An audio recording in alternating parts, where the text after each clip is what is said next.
Hi, I'm Eric Perner. I'm COO of Rebellion Energy Solutions, and I wanted to talk a little bit about some of the wells we come across that are leaking methane and the different variations we see. One well in particular, the Jennings 120, was leaking from a wing valve through a 2-inch ball valve, but also leaking at other different points along that wellhead, some at the surface casing, some at other wing valves, and some in the pipeline leading to the production tanks.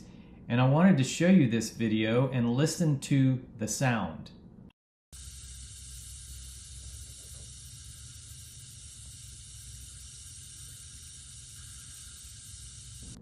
That sound was the methane leaking past that 2-inch ball valve. You can't hear some of the other sounds, but they were there and they were leaking significant volumes.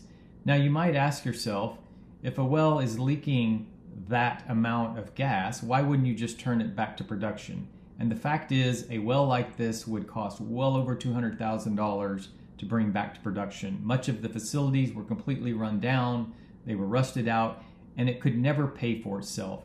So even though it is leaking substantial amounts of methane, which is extremely large amounts over a 20-year period, it doesn't make sense to bring that type of well back to production, and that's why that work's not happening.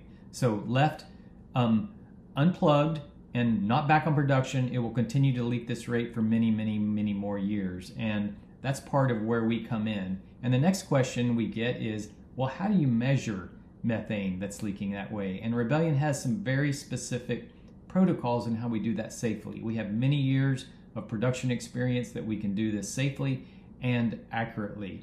But this is just one instance of many that we find every day.